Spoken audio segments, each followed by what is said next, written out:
Hello, welcome again. This is the third lecture.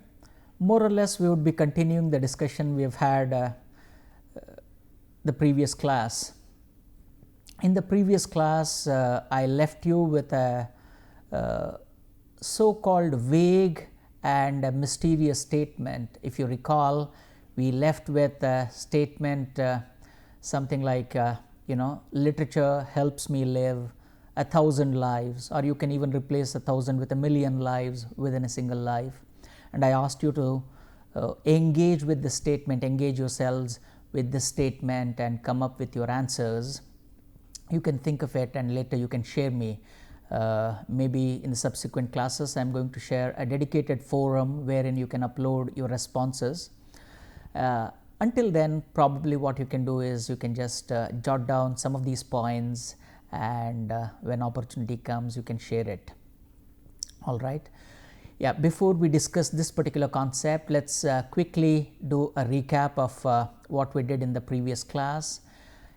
Again, I said that this class will be filled with stories, and we began with an interesting story of a group of blind people and an elephant, and how each of them, touching only a part of the elephant, tries to define elephant from that narrow particular way, and how unless we learn to forget our individual differences and unite all these experiences together, how it becomes impossible for us to understand the concept of literature in its holistic way. We also learned how that story plays a major role in our philosophical traditions.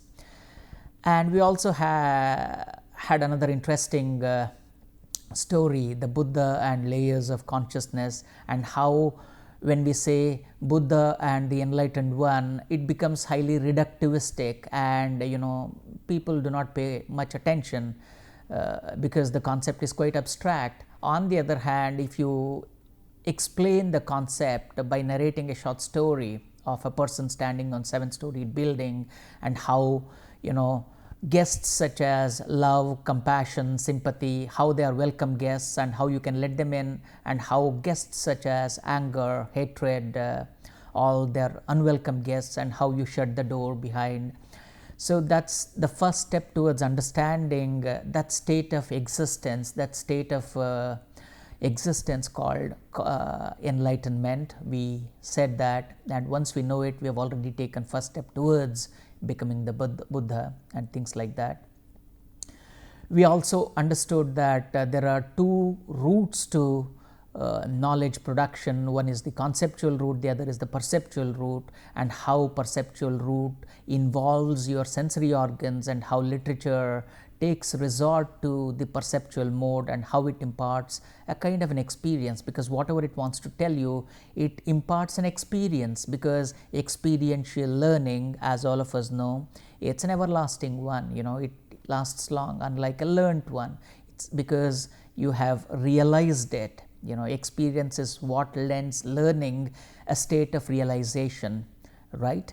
So literature resorts to this kind of experiential teaching. As part of that, we discussed a couple of interesting observations by French writer and others. Let's continue the discussion in this class as well. And now, maybe by the time we complete this class, you will realize how engaging with literature is a kind of a multidimensional engagement. How does literature help me live 1,000 lives within a single life? I was saying that by definition, mortality, we are called mortal beings, right? What does mortality mean? Or how does, I even asked you a very interesting question, can literature make me an immortal one? If we understand the meaning of immortality slightly differently, probably we would know it does make. Now let's discuss how it makes. Before that, let's come to terms with what is mortality. Mortality, in a sense, or philosophically speaking, it has certain limitations. Human beings, we are gifted with certain faculties, we are gifted with certain potentials. Let's say, for instance, we have been gifted with eyes. So with the help of eyes, you can see what is at a certain distance, but there is a limitation to that, right? let's say if your eyes are sharper, you can see an object that's, let's say, 50 meters ahead. But if you don't have very sharp vision, and if you use glasses like me, you may not be able to see that far. Okay, but otherwise, even the person with the sharpest vision has a limitation.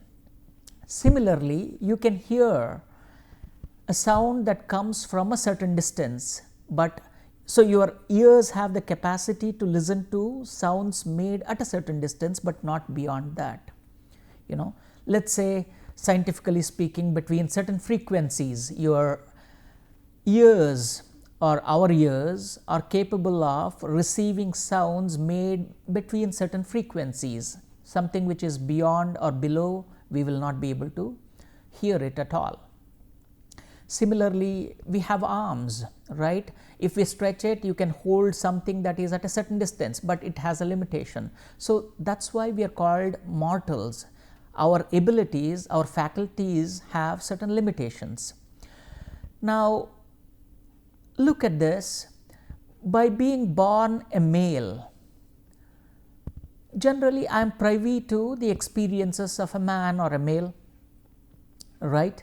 By being born in a certain, let's say, a middle class background, I am privy to the experiences of a person who can experience middle class things, not so much of aristocracy or things like that. Now, what happens, that's true for you as well, right? Whatever the background you are born in or born with, you are privy to those experiences alone. When you read literature, or when you and I read literature, what happens? Literature has an extraordinary ability to transpose us into a different realm, and for time being, it has the ability to transform us also. Say, for instance, when you are watching Harry Potter, I'm sure all of you, most of you will have watched Harry Potter, or imagine any movie that you have watched. You tend to identify with certain characters, and at least as long as you are watching that movie, you are living the life of the character that you have associated yourself with. For time being, you have forgotten who you are as an individual. As an individual, you have a certain identity, right? You are born, you have a name, you are born in a particular caste, community, and age. All that, you forget all that and become the other person, at least as long as you watch the movie, or as long as you read a novel, you read a play, something like that. So for time being, literature or the artistic elements have transformed you from being who you are to someone you have identified yourself with. So until that time, you are someone else. So imagine if that is an experience with just watching one movie or reading one book. If you can read 1,000 books, you become 1,000 different characters, don't you? When you read Harry Potter, you become Harry Potter, you start flying with him, you start kicking your broom and go up in the air and all that. When you read some other character, you become that character. So literature has that ability to get under our skin and make us the character that we identify ourselves with, even others, for instance. So that's why I said that we can become immortal, because by mortality, what is confined to us, we can expand, right? Say, as I said earlier, I said that we can only see what is at a certain distance. Now, when you read a work of art, even something that is not there before your eyes, you start, you can see that. Even something which is not in the hearing range of your ears, you can still listen to that. So it extends our limited faculties. In that sense, we become immortal. That's the reason why, though Shakespeare wrote how many 100 years ago, right? You think of it. How many 100 years ago did Shakespeare write? Still we read him. Still we discuss those characters. Greek plays, or the Mahabharata or the Ramayana, they're still relevant to us. So when we read, we become those characters. That's the reason why I say that literature helps me live 1,000 lives or even 1,000,000 lives, depending on how voracious a reader you are. You can replace 1,000 with million and things like that. Okay, but it helps us live multiple lives within a single life, that's for sure. Listen to what Scott Fitzgerald says. You discover that your longings are universal longings, that you are not lonely and isolated anymore. You belong. That's the message literature gives. Because when you are reading, if you come across a character that's suffering, you suffer along with the person. And you realize that the suffering that you thought yours alone is actually the suffering that many people before you have felt, and many people after you will also feel. Right? So you are no longer alone in your moment of suffering. Please remember, these moments of suffering, moments of pain, moments of depression, they are very excruciating. So in these moments, if we can connect with any literary work, if possible connect with actual people around, if that's not possible, at least connect with people that you find in those books. If that connection is made possible, you realize that your suffering is not yours alone. You are part of a community that is suffering together. So it's a kind of a collective journey. And once when you know that your journey is not solitary, there are fellow sufferers, then to a certain extent your pain is alleviated. You feel you belong to a larger community called the entire humanity itself. That's what probably Scott Fitzgerald means, right? Again, you can have a discussion with yourself about what Scott Fitzgerald means, and if you come up with some more ideas and some more meanings, you can as well post them. Continuing our discussion on literature and what it means, here is an interesting shloka from the Ramayana. In our Indian tradition, we call Ramayana the first epic, right? These are our greatest epics, the Ramayana and the Mahabharata. They are our greatest epics. The Ramayana is the first epic. And you all know the story of the Ramayana. How did Ramayana begin? When Valmiki, right, after having bathed in a river, he was coming out. Then he was enchanted by a beautiful sight, a male and a female crowncha bird, in engaging in all merrymaking.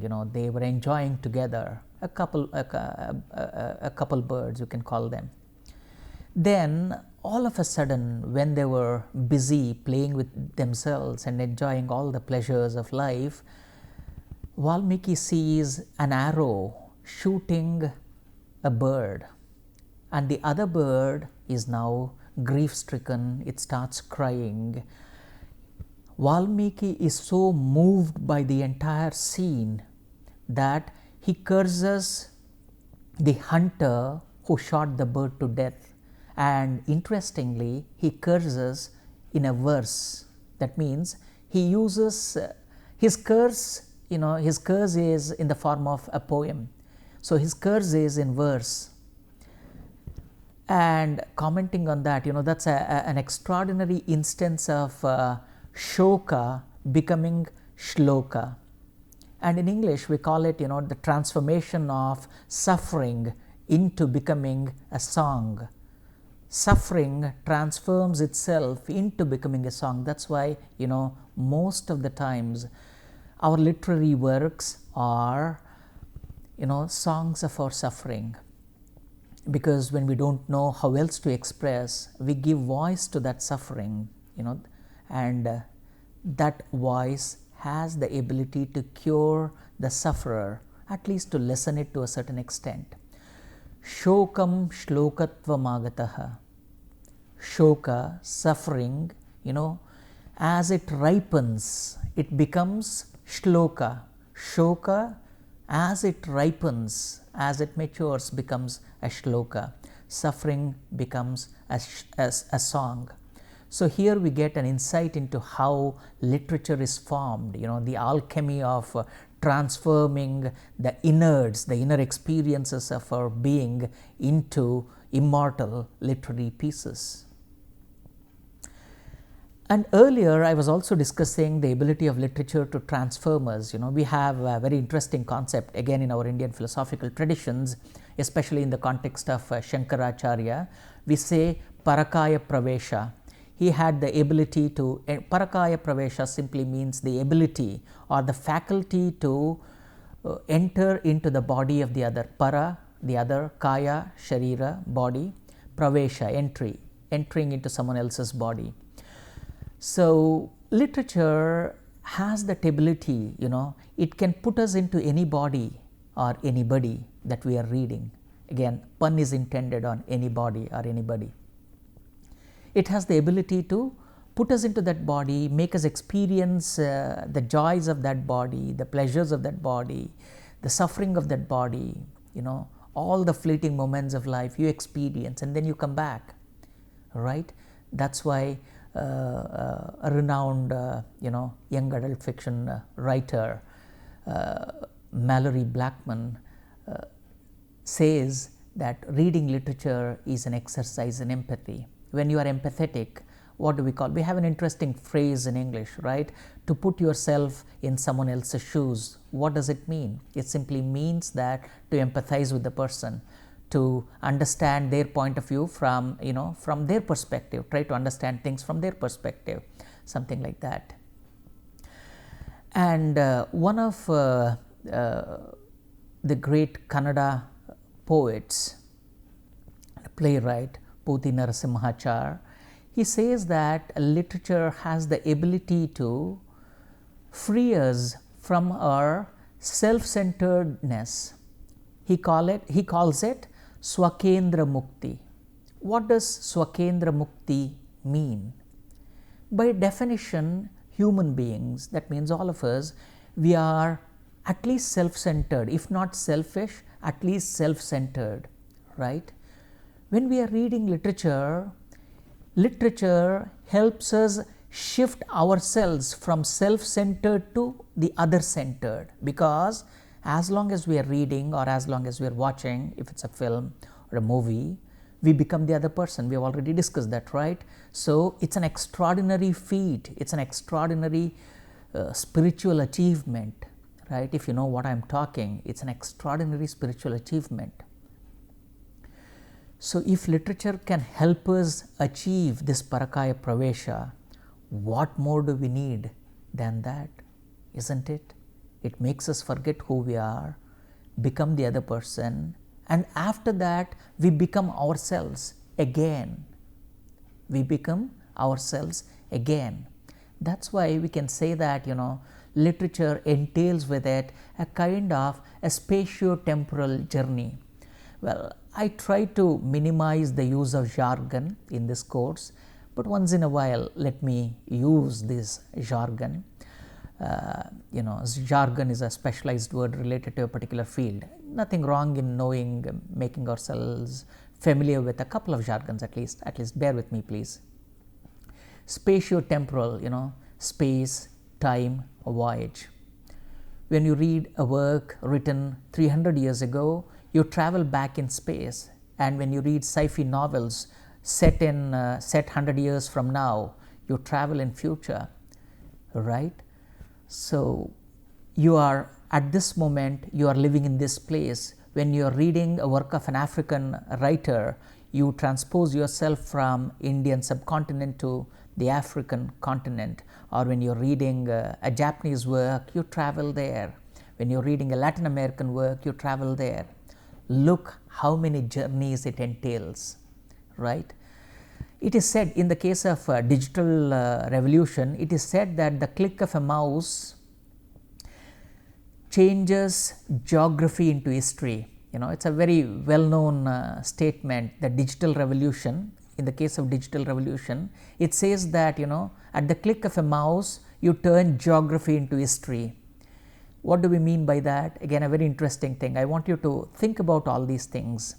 The concept of geography, as this place different from that place, becomes a thing of past. It becomes a thing of history, because by sitting here in India, you can get to know what is happening in Africa, what is happening in Europe, what is happening in the Americas, things like that.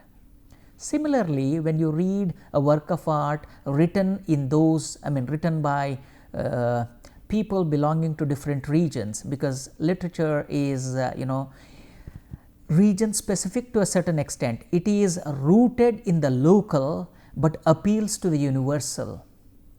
So in that sense, literature is glocal. It's a portmanteau term. A portmanteau term, is a combination of two separate words to become a single word, global and local.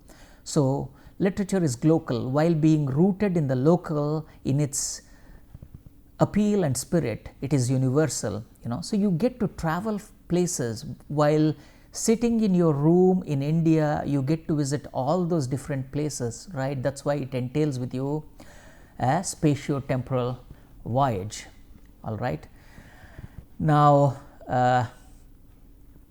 why is literature relevant today? Now I want to ask this with a particular relevance to, let me borrow from Rabindranath Tagore. He is our first Nobel laureate, and he says a very interesting stuff. He says, in times of darkness and despair, it's to song that one must turn for light. Isn't it? How beautiful. In times of darkness and despair, it's to song that one must turn for light. Literature has that ability to offer light in times of darkness. It has always been the case in history, right?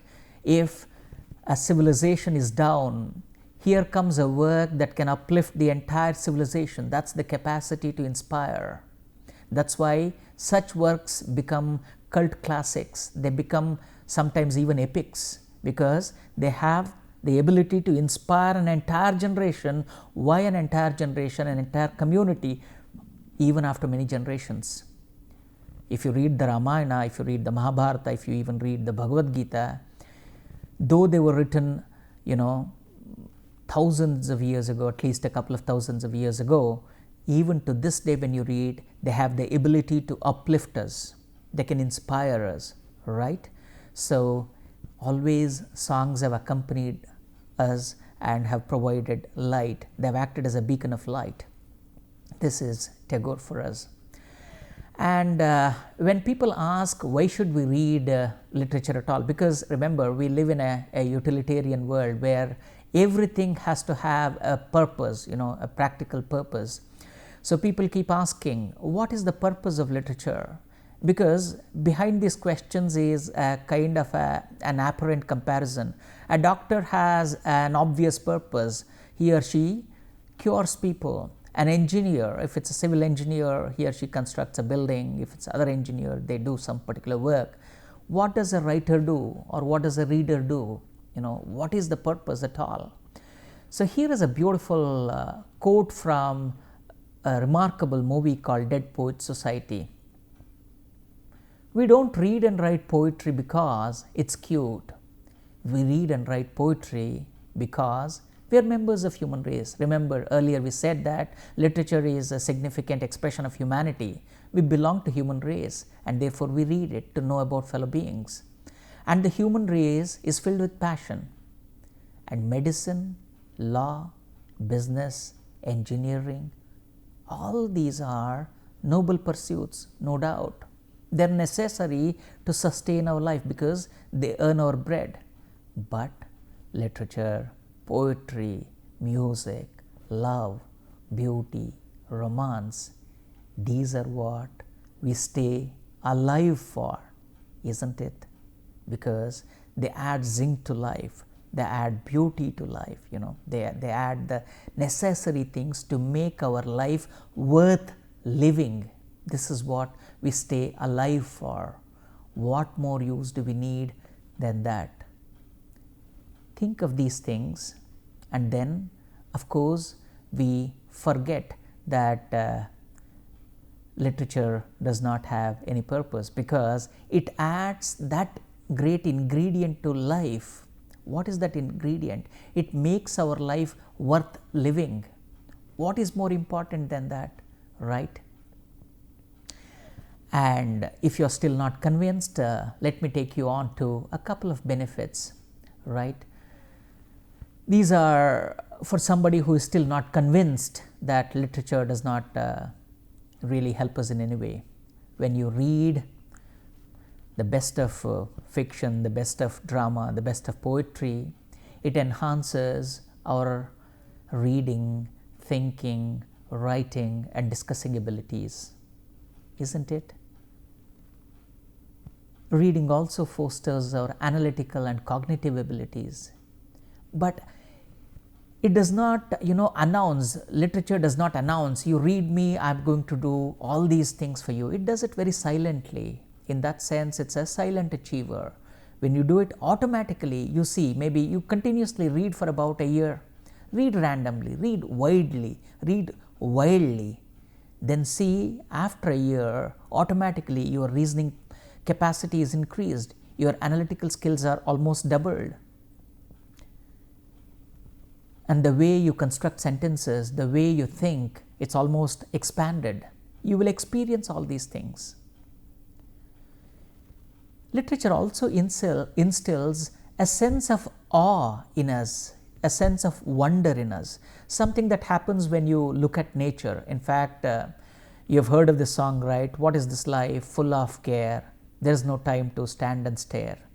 When you look at nature, it instills in us a sense of wonder. Literature also does that, a sense of wonder. And when you read a work of art, when you are down, when your spirit is down, it uplifts you. It offers you a glimmer of hope. It gives you a spirit of courage. It takes you on to a different dimensions of language. It also develops in us finer sensibilities towards fostering our relationships. After reading a work of art, you realize how relationships are important, because at the end of the day, life is fleeting. In this fleeting moment, if there is something that can add worth, something that can act as an anchor, then it's relationships. Relationships, we realize the importance of relationships all the more when we engage ourselves with literature. An extraordinary benefit, isn't it? And then it inspires our mind. When you read the beautiful expressions, you're inspired. In fact, I still remember, I had a friend in college.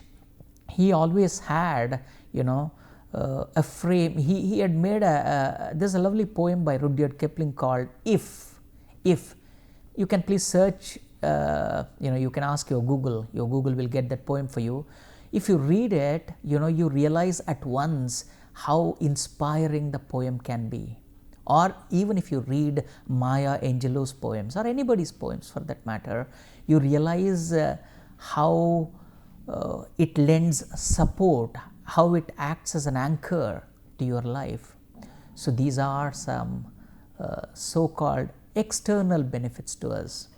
But the primary benefit of reading is,